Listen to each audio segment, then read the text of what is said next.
गर्दन में दर्द है, सर में दर्द है, या गर्दन के इस हिस्से में झुकने की वजह से कुब पड़ गया है, दवाई से इतना जल्दी फर्क नहीं पड़ेगा जितना ये 3 वर्जिशों से आपको फर्क पड़ेगा। रोजाना आपने करनी है, चाहे आपका घंटों स्क्रीन पे बैठने का काम है, आपका पोस्चर कभी खराब नहीं रहेगा, आपके गर्दन के पट्टे मजबूत रहेंगे, सर में दर्द कभी नहीं होगी। किसी किस्म का दुपट्टा लेके, बेल्ट लेके आपने किसी भी कंफर्टेबल पोजीशन पे इस तरह बैठ जाना है। इसको अपनी गर्दन के पास, गर्दन पे इस तरह रखना है, हाथ बिल्कुल आपने इस तरह अपने सीने के साथ ऐसे जोड़ लेने हैं, बहुत ताकत से नहीं खींचना, सिर्फ इधर आपने रखना है।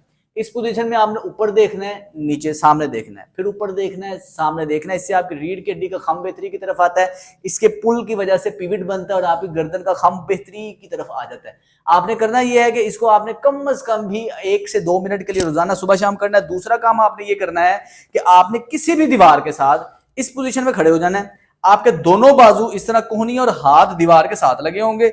इस पोजीशन में आपने चिन टक करनी है, यानी कि अपनी डबल चिन बनानी है। इधर खुद को रोक के रखना है 1 मिनट के लिए, सुबह 1 मिनट के लिए आपने शाम ये वाली एक्टिविटी करनी है। अज्यूम ये करना है आपके मुंह पे किसी ने केक मारा और आपने बचने के लिए ऐसे चीरा किया, इधर आप रोक के रखेंगे। इससे आपके सब ऑक्सीपिटल मसल्स रिलैक्स होंगे। इस स्ट्रेच को रोजाना दिन में 2 बार करने से बहुत फर्क पड़ता है। लास्ट एक्सरसाइज ये है कि आपने इस तरह बैठ जाना है, एक हाथ को ऐसे पीछे रखना है और अपने चेहरे को अपनी आर्म पिट की तरफ देखना, बगल की तरफ देखना इधर, और हाथ से, दूसरे हाथ से इसको नीचे की तरफ खींचना है। और आपने तकरीबन 30 सेकंड के लिए राइट साइड पे करना है, और यही चीज 30 सेकंड के लिए आपने लेफ्ट साइड पे करना है। सर दर्द अगर है, ये करने के बाद फौरी तौर पे भाग जाएगा। दवाई को भी असर करने में टाइम लगता है, ये वर्जिश बड़ी जल्दी आपको फर्क डालती है। इसके अलावा गर्दन का पोस्चर ठीक रहेगा, कुब आपका ठीक रहेगा, ये सारे मामला ठीक रहेंगे। दिन में 2 से 3 बार इस वर्जिश को करें और कमेंट सेक्शन में 2 हफ्ते करने के बाद नीचे मुझे लाजमी बताइएगा आपको क्या फायदा हुआ। अस्सलाम वालेकुम।